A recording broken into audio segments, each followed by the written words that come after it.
Okay, welcome to the Global Booth Day to, I guess, all over, about 500 of you or more than that, and certainly global.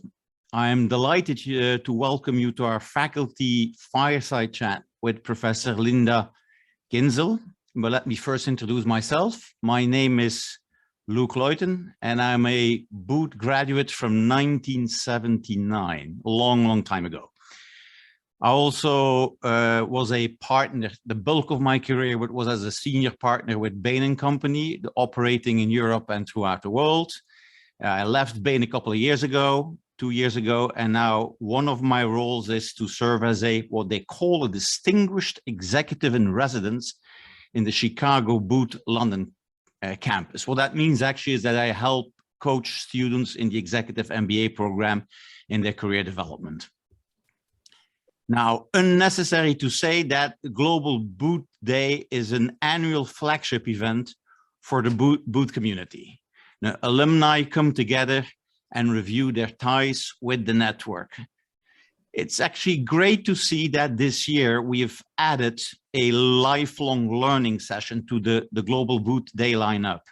And I'm very happy to be part of that event. I think continuous learning is actually an excellent way to build and maintain an alumni network.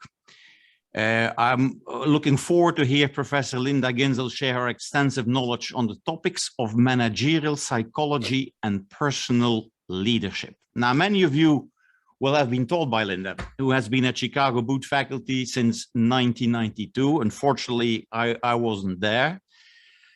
We know that about 25%, someone ran the analysis, of those who registered for today's session, okay, are former students of Linda. So Linda, congratulations to you, because you have a very loyal clientele, if I may say so. And they want to hear more of you after they followed your courses. So welcome to also all of you who are now new to Linda.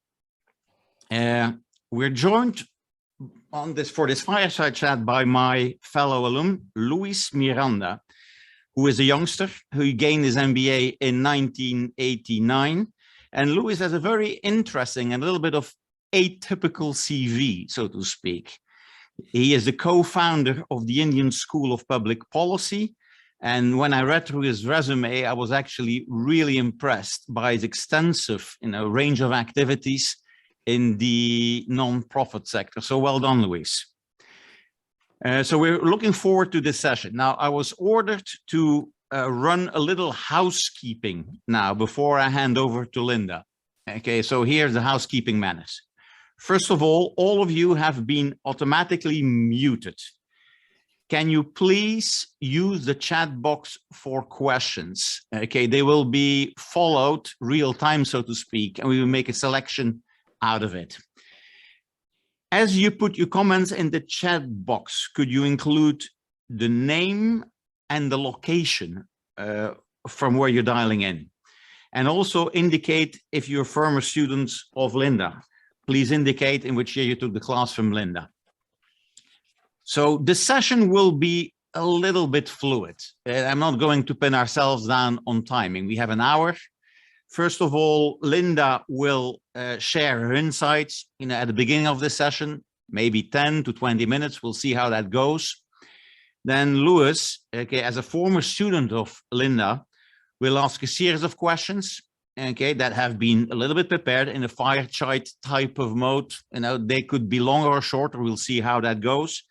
And then we will put some questions through that you have asked. They will be processed. Some of them will be selected, okay, or will be sort of batched together. So that's the format. We will be obviously, we're limited by the time, the 60 minutes time, after which we will be cut off, I guess, so to speak.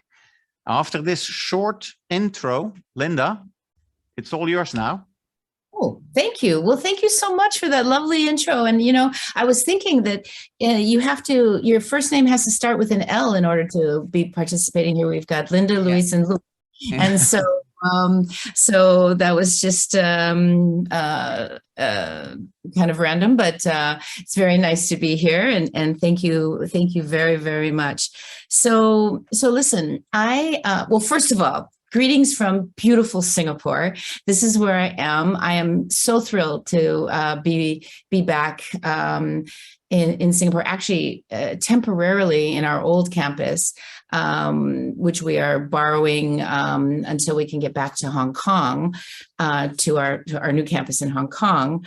But I wanted to give a shout out to the over 100 alums who are in person at here in Singapore with the Alumni Club. So to you all around the world, I know we've got live streaming going on in Chicago, in London, and in Singapore and Hong Kong. Welcome and thank you very much. You know, it's so interesting that Luke said this is the first time we've had a lifelong learning session as part of Global Booth, the sort of inaugural rebranded Global Booth Day. And I spent the morning, much of the day, half of the day here in Singapore at the Lifelong Learning Institute.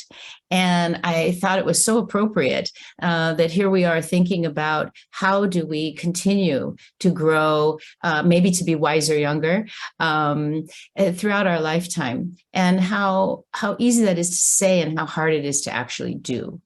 And so one of the things, I don't know if you all got this, I'm not sure how it was communicated to you, but I had talked when we were planning this, I had mentioned that maybe what could happen is that the people who were registered could read or at least have access to this article that I wrote about how do you reflect on your leadership journey, and this idea that we learn by individual written reflection. So, you know, if you don't write it down, it doesn't exist. Can we do that? Can you repeat after me? If you don't write it down, it doesn't exist, right? So when you write something down, it becomes data.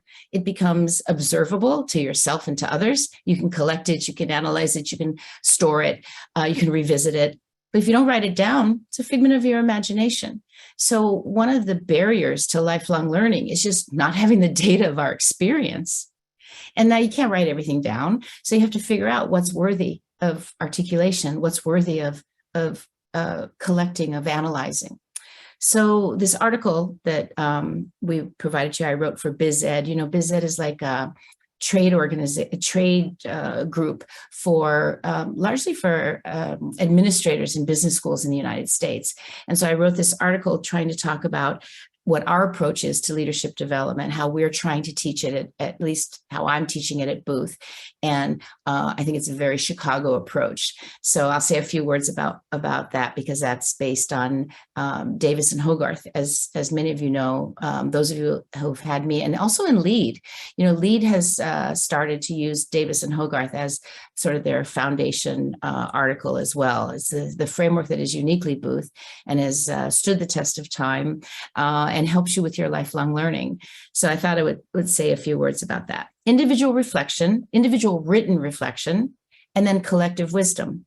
So we have some understanding. We try to reflect. So for example, I asked you the question, what's your zero draft definition of leadership? And, you know, the reason I did that is because you need a few minutes to write that down, whatever it is. So zero draft just means the draft before the first one, right? So it kind of gives you permission to throw spaghetti on the wall. I know Booth graduates do not throw spaghetti on the wall, but it gives you permission not to be too polished with it, to just have some ideas about what leadership means to you. You know, there's no consensual definition. There's no agreed upon definition of leadership. There's no body of knowledge. That it's not a discipline, right? So it's like, I have a PhD in experimental social psychology. So I took a comprehensive exam. People say, yes, you are, you know, an expert in social psychology, but leadership is so different. It's not a discipline like economics or psychology. It's multidisciplinary, right? It's kind of everything. There's leadership in journalism and religion and in everything. So that's kind of a problem for learning and defining leadership, because everyone can have their own definition of leadership, and that's actually kind of a good thing, because my definition of leadership is specific to my context, my goals, my audience, my situation, and yours should be specific to yours. So we all have a definition of leadership, whether we have articulated it, written it down or not. and it's affecting our behavior. It's affecting our choices. So if your definition of leadership is expansive and enabling, then you're enabling the choices of yourself and others. If your definition is more inhibiting, more limiting, then you might be inhibiting your own choices and the choices of others. So the idea of individual written reflection is to make that explicit, to make this what's in your mind explicit, to write it down and for it to exist as data. And then collective wisdom, to get together with other people. Look, you're doing these events all over the world. This is a community building event, but creating collective wisdom also builds community, right? Because what you do is you share ideas. There's no right answer to what's your definition of leadership. So you can teach each other. You can inform each other's understanding. And then that will change the way you act on the world. So I gave you this article, or I hope you have access to it, because I wanted you to think about lifelong learning and what I think are two very simple but essential components: individual written reflection, collective wisdom, sharing, teaching, learning together. So, and I have to say something very exciting. You know, the workbook that I created for my executive MBA students, Choosing Leadership, we have a new, like an expanded version coming out. And what I thought about is for lifelong learning, you know, my idea, I don't know if other people have, I don't know if there's such a thing that exists out there, but it's a hybrid. It's a hybrid book, you know, like hybrid classes, hybrid teaching. The first part of the book is the workbook, the tried and true workbook. And it has a second part, which is how to teach the activities in the workbook. So my idea is that you learn with one hand and you teach with the other. And it's right there together in the same book. So that now, you know, people used to say, oh, Linda, come and teach this workbook. Teach us how to teach. No, you can do it. You can, in lifelong learning, continuous learning, growth, personal development, putting it in your own hands, giving everyone more responsibility for their own personal growth, for their own development. So I'm very excited about this new concept of, I'm calling it a hybrid book. And I hope that it will be useful to you as well. All right. So that was pretty much what I wanted to say, that I think that lifelong learning, you know, is not, I don't know if it's our focus tonight, but it certainly is very essential to what we do at the University of Chicago. You know, when I was hired in 1992, I know I look younger, it's the Asian genes, right? I've been here a long time, and Harry Davis hired me, very smart man. And he handed me this paper that he and Robin Hogarth had written, A View from Chicago. And in that is what we call the Chicago approach, right? That there are two kinds of knowledge, conceptual and domain knowledge, and two kinds of skills. So the conceptual knowledge is what faculty bring to the classroom. Domain knowledge is what students bring to the classroom. And usually we mix that up in the classroom, and that's it. That's great education. And all great schools do knowledge well, because really it's a selection task. You hire great faculty and you admit great students. And you can do knowledge pretty well. Davis and Hogarth said, my interpretation, that that's necessary but not sufficient. Knowledge is necessary but not sufficient. What we need to do is act on that knowledge. So they propose that there are two essential skills: action skills and insight skills. And action skills are your ability to learn the right lessons. Action skills are your ability to put that domain and conceptual knowledge into action. Right? To act on that knowledge. I think the two most important action skills are negotiation and decision-making, which was in your curriculum. And anytime you have a chance to practice more negotiation, you should do it. Take a class, you know, perfect your own skills, keep practicing. Negotiation is interpersonal problem solving. It's one of the most important skills for leadership, for life. The other skill Davis and Hogarth present to us is insight skills, right? And this is what I've been focusing on for my career, my life at Booth. Insight skills are your ability to learn the right lessons from experience. And that's hard.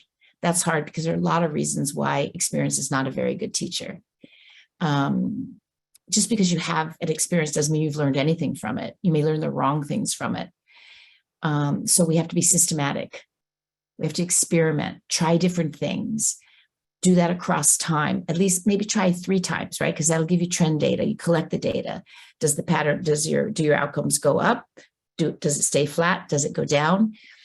Collect the data, do the experiment, practice, collect the data, reflect, lather, rinse, repeat. So this is the University of Chicago, or the Chicago Booth formula for lifelong learning. It's Davis and Hogarth's notion about how we learn, both with knowledge and action. And I should stop now because I know I'm out of time, but I have to tell you one more thing. And some of you who've had me know this, and others of you, I don't know, but I think it's so important.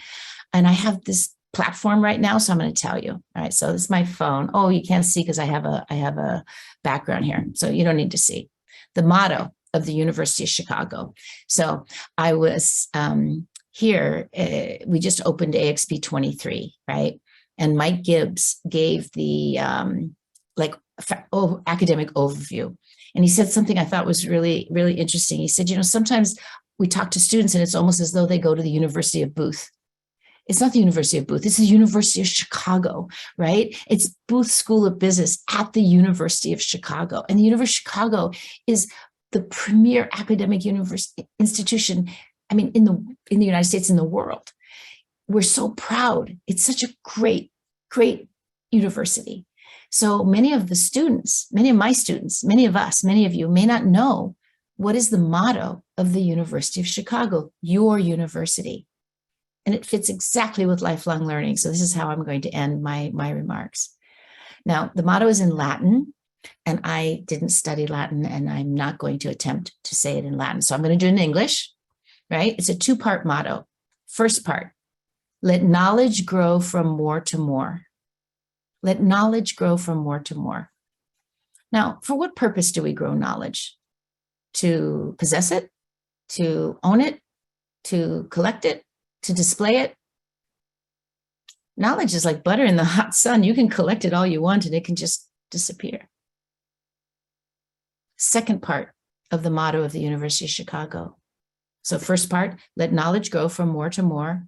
So be human life enriched. That's the second part. So be human life enriched. The purpose of letting knowledge grow is to do something with that knowledge, to put it into action, to change outcomes, to improve outcomes, to create a better future. I don't know what let knowledge grow from more to more, so be human life enriched. I don't know what you think it means to enrich human life, but you should. You should know that, right? And that's why we have lifelong learning. Is so that's why we are able to grow our knowledge so that we can enrich human life. And as we change, every day, as long as we're alive, we have an opportunity to make better choices tomorrow. We have an opportunity to make a bigger difference. And it's all right there in the motto of your university, University of Chicago, the Booth School of Business. I'm so proud. I'm so proud to be the inaugural faculty speaker for lifelong learning. And I just couldn't resist revisiting some of maybe what I guess 25% of you have already heard me say, and maybe 75% haven't. So thank you so much for being so kind to listen to me and give me this opportunity. And Luis, I think it's your time now. Thanks, Linda. And thank you, Luke, first of all, for that lovely introduction. And Linda, for your lovely words. And for the record, I have thrown spaghetti on the wall here. So, yeah. But, before we get into a conversation, I wanted to just talk a bit about, why we are here today. And this is one of Harry Davis's, great things about why are you here and not somewhere else. Booth changed my life. And, in reflecting on my leadership journey, I wanted to just share a few thoughts. In 1988, when I was a student at Booth, Harry Davis gave me and some of my friends a unique opportunity to help create what's now called LEAD. And a few years ago, I co-founded the Indian School of Public Policy, and I run a leadership lab over there called the Antarang Leadership Lab, which is based on LEAD. And we're working with the alumni on, again, lifelong learning, and how can we sort of, we talk to them about our learning model, which we've got an acronym called SPELL, and the second L is for lifelong learning. More recently, Harry gave me the opportunity to participate, to help launch another initiative together with him called Lifelong Learning Circles, which we launched in India in 2019 as a pilot. And every month I catch up with 8 other alumni, and we've become this really close bunch of friends, people who we otherwise would not have connected with if it wasn't for the for the Davis Center putting this all together. And in fact, I'm wearing, I can't see very clearly, but I'm wearing my Harry Davis Center for Leadership fleece jacket today. Very sporting. Yep. So also on this journey, I got to meet you, Linda, and our paths have crossed a few times at Hyde Park and online. But globally, Global Booth Day is a great way to reconnect with the network. I've personally benefited a lot from the network when I started IDFC Private Equity way back in 2002. My co-founder was a Booth alum who I got to know through the network. Our second fund, we really kicked off when I was in Japan, meeting up with some investors over there. And who would have thought that, I'd go for 2 meetings, but both the meetings I'd be sitting across from Booth alumni. I've raised money from Booth alumni. I've drunk a lot with Booth alumni, including at our recent, at sort of the annual gatherings we have at Booth. But so that's really why it's important to reconnect and stay connected with people. But coming back to what you were talking about, the Davis and the Hogarth continuous iterative leadership model. Last week, and I'm sitting in Quebec at the moment, and I was talking to our son.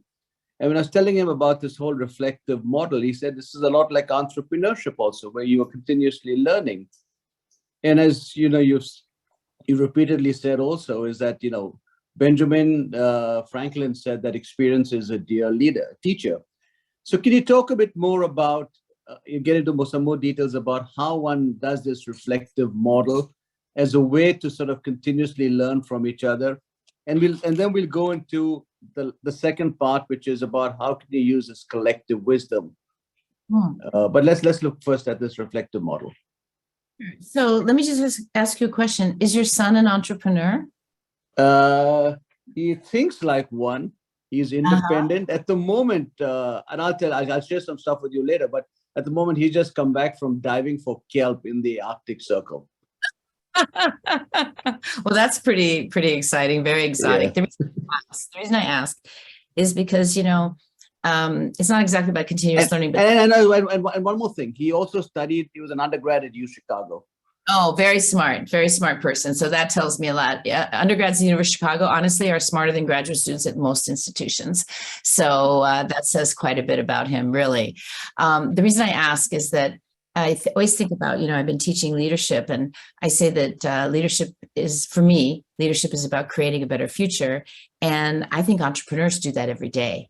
And so it's interesting that your son connected entrepreneurship with learning, and I'm thinking about it as leadership. And it reminds me of this John F. Kennedy quote that's actually the epigraph to the workbook, where he said, leadership and learning are indispensable to each other.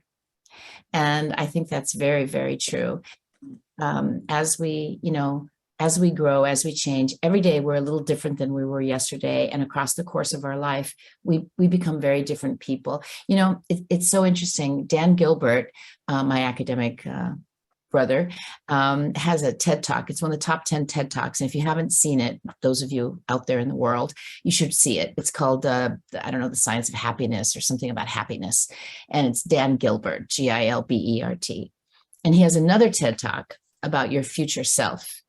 And what's interesting about this is that they did this research where they took, 19,000 people, like a ton of people, and they blocked them in decades. So 20s, 30s, 40 years old, 50 years, 60, 70, maybe to 80.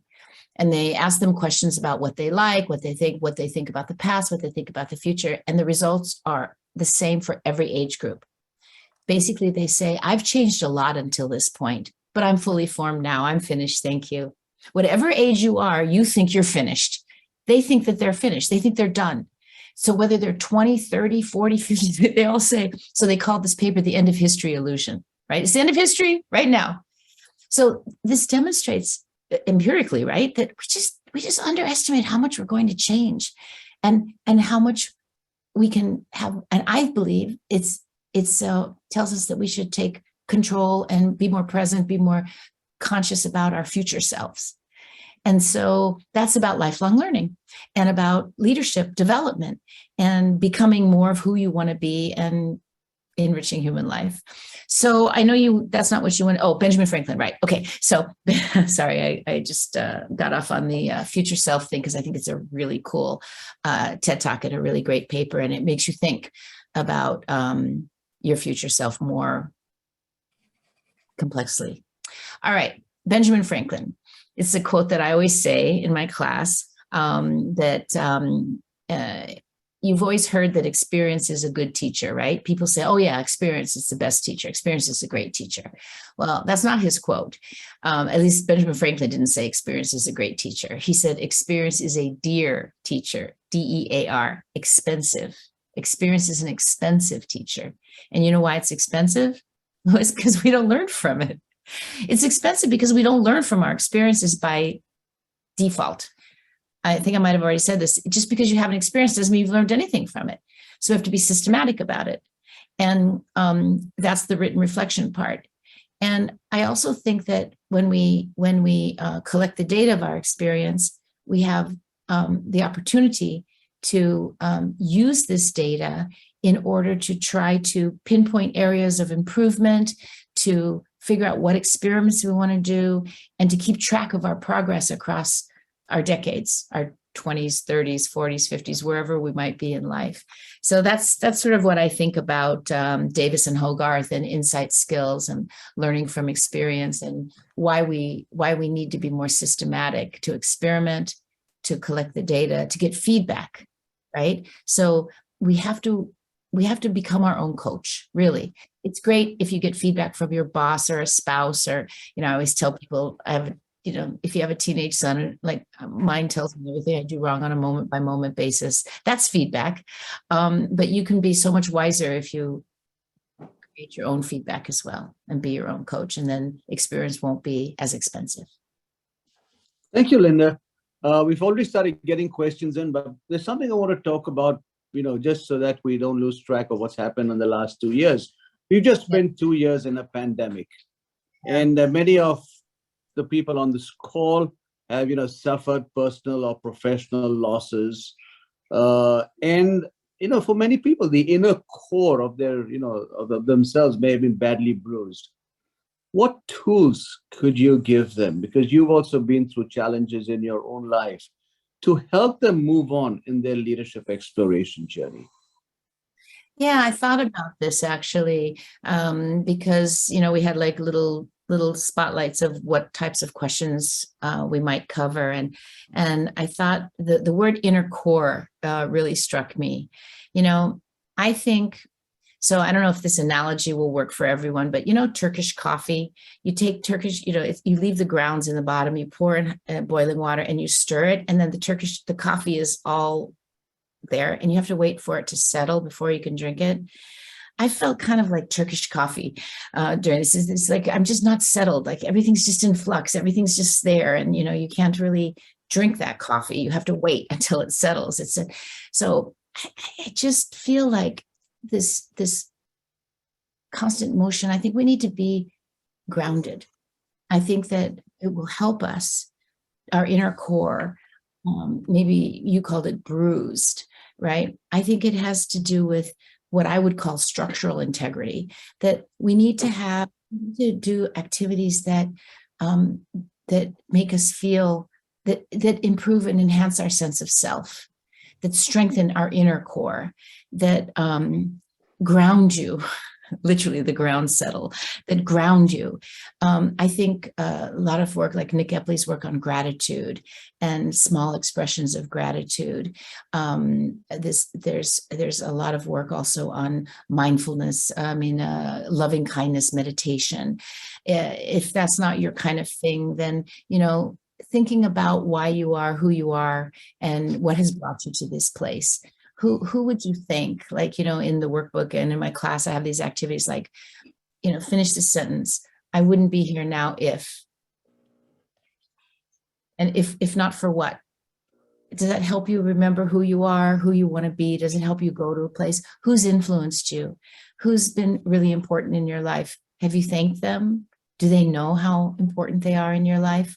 I think all these kinds of activities there's so much humanity, and we need a little more humanity in our lives. And I think that it will ease the bruising if we can feel strong inside and stand tall and be settled, and then we can move on. It's a little atmospheric answer, but I really feel it's very much about needing to be grounded. I think, Linda, what you said is great. And I'm glad you talked about Nick Epley and gratitude, because that's so important. We sort of tend to focus too much on what's going wrong or what's, how we're getting hurt, as opposed to being grateful for so many things that have happened to us. And similarly, kindness, showing kindness to oneself and looking at that. So I'm glad you sort of, link back to sort of Nick Epley's work. You've talked a lot also about focusing on strengths, and that's something which I've learned talking to some other psychologists also is, focus on strengths. But at the same time at work, we have these annual appraisal processes which talk about areas of focus. How do you improve yourself? Why do we still get stuck in that rut about focusing on the negatives? And actually it came to hit me when my dad, before he passed away about 6 years ago, I was chatting with him and I asked him, Dad, what are the things that you regretted? Mm-hmm. And after he died, I realized I never asked him what are the things that he was happy with. Mm-hmm. So why are we wired like that?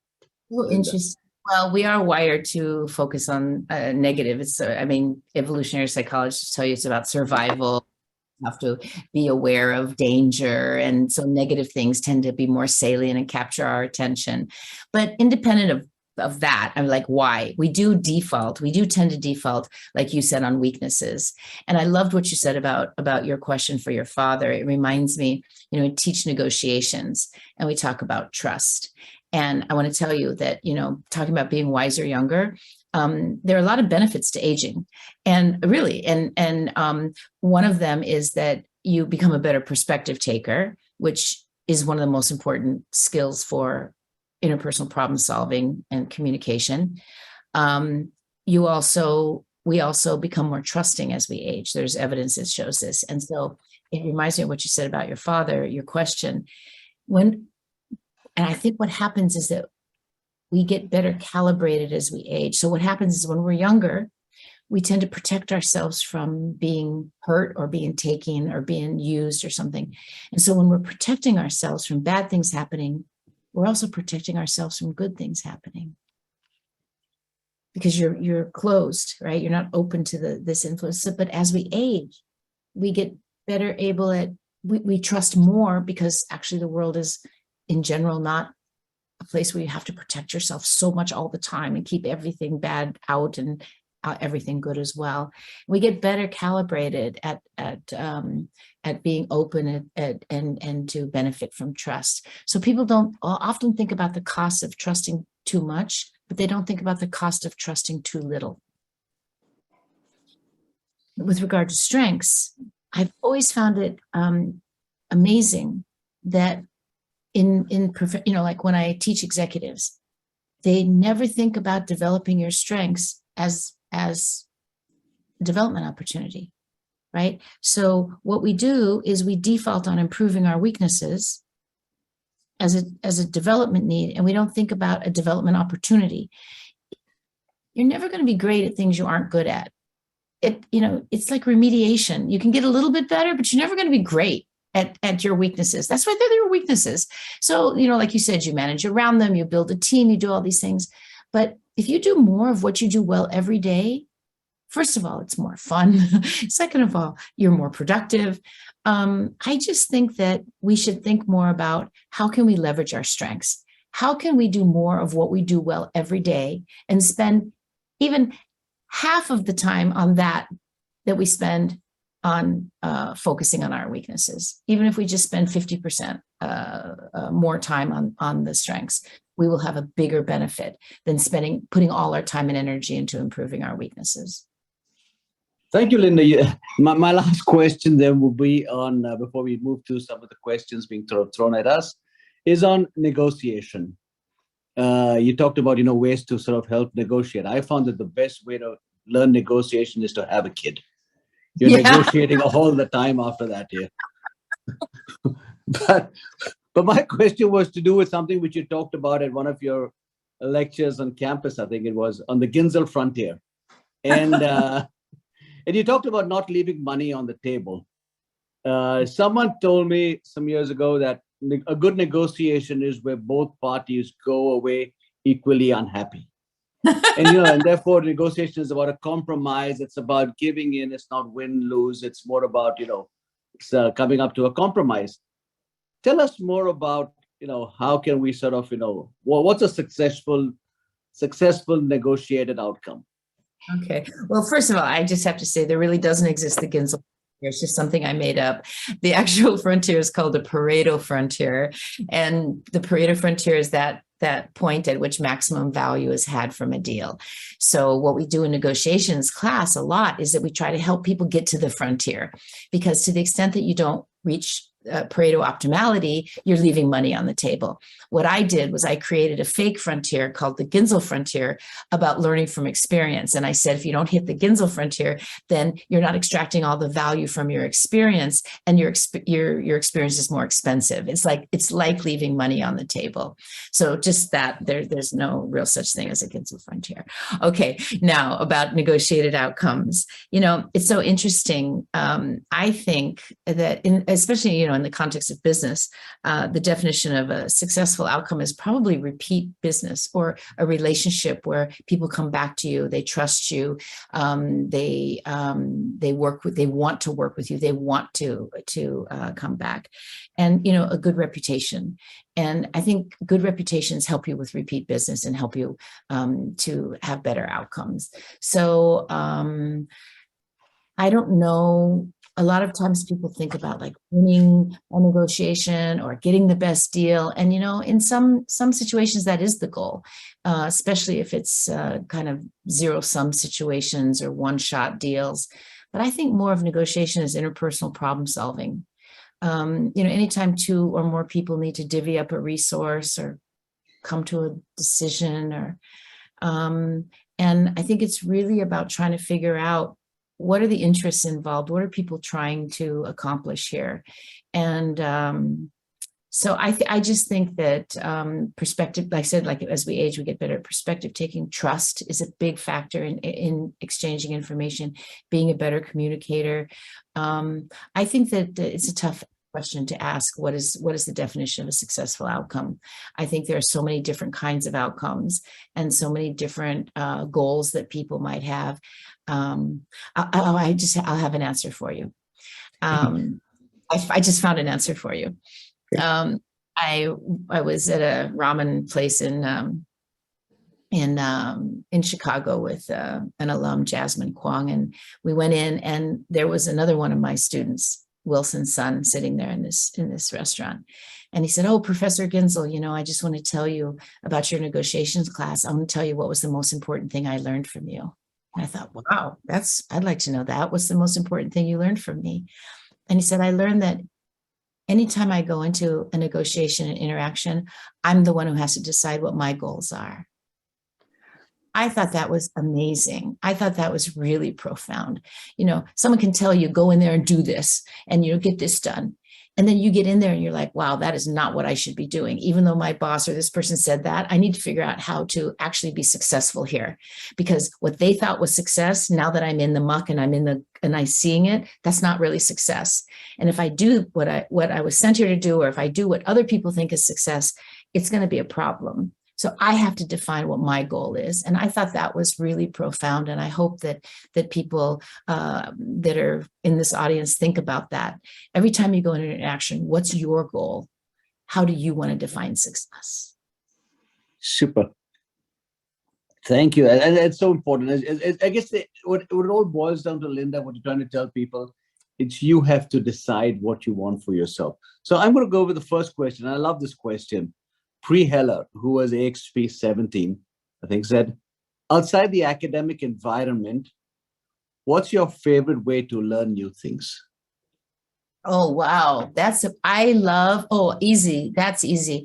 I love to travel and do walking tours. So I love history. I would have been a history major. Except the teacher was horrible. And, we're so influenced by teachers, especially when we're young. I love walking tours, historical walking tours. I love movies and films. I created an elective on campus that is called Leadership at the Movies, and no case studies, no. The students choose movies that they think have leadership themes, and then create a framework around what they think are the most important leadership themes, and then teach their classmates. So definitely like walking tours, historical tours, architectural tours, and film. Those are my favorite ways to learn. Super. Another question was, what was the most memorable memory with the school? Oh my God. I think this was a question from who asked that question? This is from Sion Ahan from AX. So he's from AXP. So she's from AXP 17. Said, at Linda, missed you. Yep. Miss you too. That's so sweet. Thank you. Oh my gosh, that's a really hard question. That's almost asking which kid do you love the most? Yes. How to ask. I mean, there are so many memorable moments. One really, I got to tell you, when Richard Thaler won the Nobel Prize, and I drove into the garage, and I was in my car, and it was early in the morning. They'd just called him, and he was in the garage, and I had driven in, and I looked at him, and he looked at me, and tears, both of us. And because that was a tough thing. He's behavioral economics is not seen as economics, and it's complicated. And so I thought that moment was really special. Harry Davis's 50th anniversary of his teaching. I was so privileged to be the faculty lead on that. The faculty liaison on that. I created a nonprofit scholarship named for him for nonprofit executives at Booth. So, oh, by the way, I don't have a budget. So, hello, listen, I don't have a budget to advertise this. So this is my moment. There are 4 scholarships to take a 1-week executive education class at Booth and Glacier Center for nonprofit executives. And Harry and I, the deadline is the end. You go online, the Harry L. Davis scholarship for nonprofit executives, something like that. And we give 4 a year. And because there's no budget for advertising, we usually don't get that many applications. So now I know I'm going to get a lot more because I just told you, but spread the word. It's an opportunity for people. We try to highlight organizations and executives who wouldn't otherwise have the opportunity, usually because of financial constraints, to study at Booth. And the amazing benefit of having nonprofit executives in the classroom with you, because they have to manage differently with meaning, without a lot of not bonuses versus kind of mission. And it is just an amazing scholarship. So I guess it's so interesting, these moments in other people's lives that are really meaningful to them is, I think, what's been important to me. At least my 2 examples, Harry and Richard Thaler, make me think that I'm just getting like vicarious satisfaction from other people's major successes. And both are fabulous people. Yes. Josh Powell has a question. And I Okay. had the same thing actually, because when I was traveling in the US and I wanted to get your book to sort of just prepare myself for this, and I realized it's not available because the new book's coming out. So his question was, how can we obtain the hybrid workbook? Okay, so here's the story, right? So I changed publishers, and the new book is 100 pages longer and like $8 cheaper, because I want it to be accessible to more. It's my attempt at diversity and inclusion, right? I want the book to be available to people who wouldn't otherwise maybe be able to afford to come to Booth or have learn leadership in this way. So you can get it on Amazon. You can get it in a bookstore it's going to be out November 22nd. It's going to be out November 22nd, and it's on pre-order at Amazon, and it's like $17.95. If you buy in bulk, like for all your people, it's like $10 a book. It's the least expensive professional development on the planet. I hope that everyone will benefit from it. I have mothers and daughters doing the book together. We have, so in the book, by the way, thank you for giving me a little bit of opportunity to give this public service announcement. Thank you for asking this question. In the book, there's a section called How to Use This Book, and there are 9 stories of people who are using the book in like completely different ways. There's a Stanford water polo, a student who plays water polo at Stanford on the water polo team, and he's using the book to teach leadership to high school swim. He's like coaching high school swimmers, and so he's using the book for high school swimmers. There is a high school teacher. There's a surgeon. Medical schools don't have time to teach much else because, residents. So she brings the students once a month, and they do a chapter a month, and they talk about surgical issues as case studies, but they do choosing leadership activities. And when they finish, they actually, on their transcript, it says that they finished choosing leadership, and it kind of differentiates them. So there's so many different ways to lifelong learning, and you don't need to have a professor. You don't have to pay, or, you can have a professor. I'm not against that. You can have a professor, you can have some guru come and talk to you, but you can also take more responsibility for your own growth. All you need is a little time and a little structure. And so pre-order the book, buy the book for, your people, give them time at work to work in the book together. That would honor me so much. And I believe it would really make a difference for your people. I'm going to stop because I can keep talking about that. I'll take a drink of water and then you can ask a different question. No, let's stick to the book for 2 seconds more. One is, does the book come with a green pen? But more interestingly, I just noticed it, that when, at least on my screen, whenever anyone speaks, the box is surrounded by a green line. I didn't know whether you were involved with that. And my notes, by the way, are all sort of in green ink for today. Yeah, but we've got a question from Mary Fran Olson. Is there a link for the scholarship application? I would like to share with my network. Jane, can you maybe put that into chat for us? I just got a WhatsApp from Jane. She says, could we clarify that the audience should use the Q&A? There's no chat for the audience. So I'm thinking that people might have figured that out. And then, Jane, I'm going to ask if you might drop into chat the Harry L. Day, the link to online. Just Google. You guys can Google it too, but it'll be nice if you get it in the. Yes, thank you, Jane. You're a doll. So very important. And I got to say one more thing about a link, and maybe Jane, you could do this too. I'm so proud of this. There's a free children's leadership book that I actually created together with AXP 20 and EXP and XP when we were on Zoom together. and it's free. It's available for download. The idea is that when the parents are in my class doing Choosing Leadership, they can talk to their children about leadership in their own language. So my students, family, and friends have been translating this book. It's a little tiny book for children. It's in 34 languages. And if you download it in your language and talk with your children, it doesn't have to be, it could be any age. The idea is to go younger and to start earlier, breaking down the stereotypes about what people think a leader is. And, I'm not a leader, you're a leader. Someday I'll be a leader.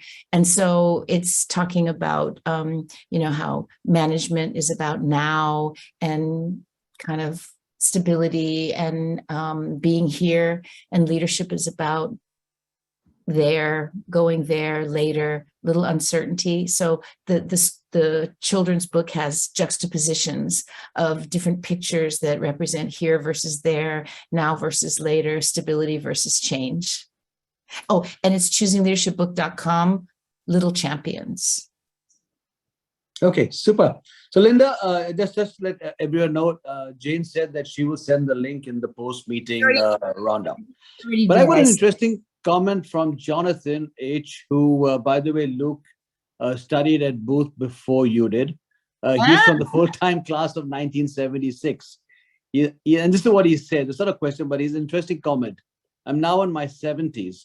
One of the great blessings/learnings of my life has been the benefits of brain plasticity, aka neuroplasticity. I first felt its benefits around age 60, which is where I am.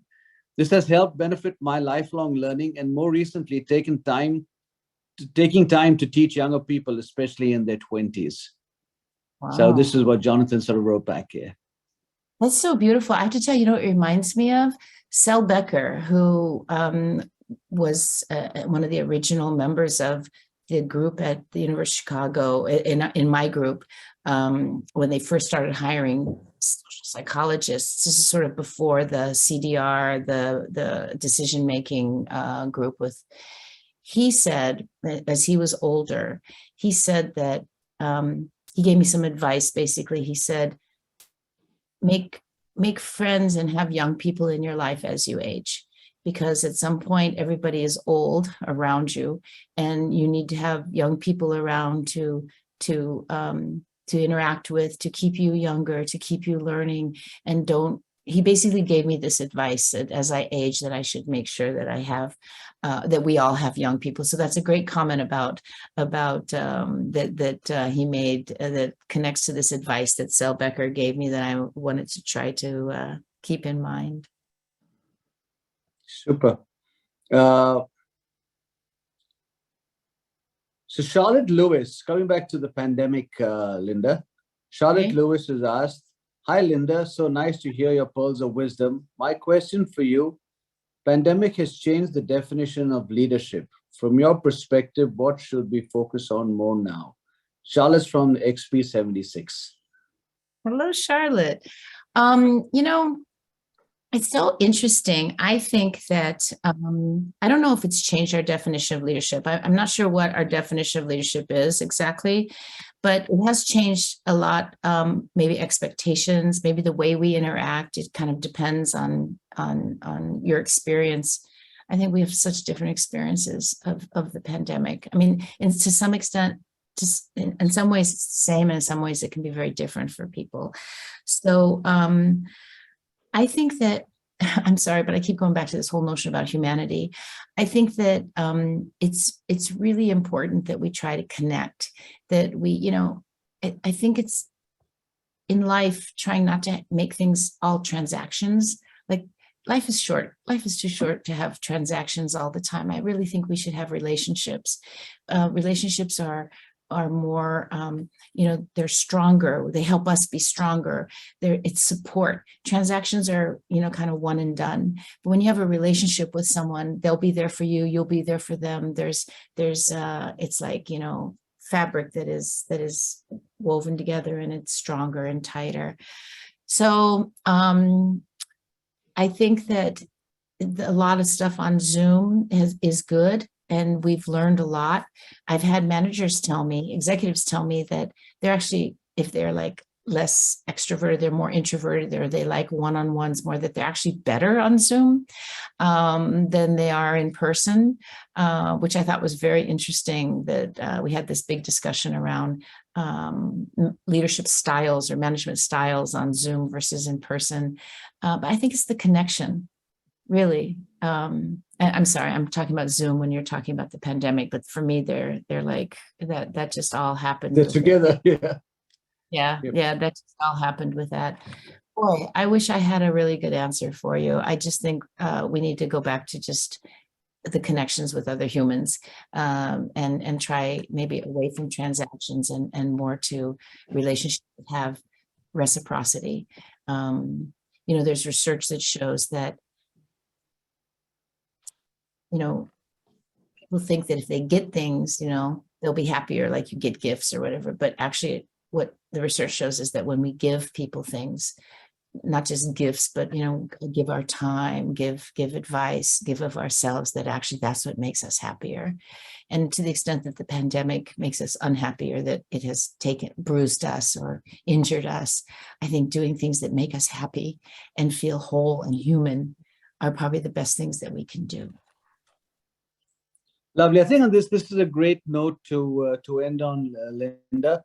By the way, there was another comment made at how can we get booth branded green pens? I mean, I know you said the cost is higher by $1. I remember you saying that somewhere, but I guess that's something for the alumni department to think about. But that's a great idea. And by the way, I just sent to Jane the link for the Little Champions book, so maybe you could put that in the chat before we end, and then that would make sure more people can see it. Sure.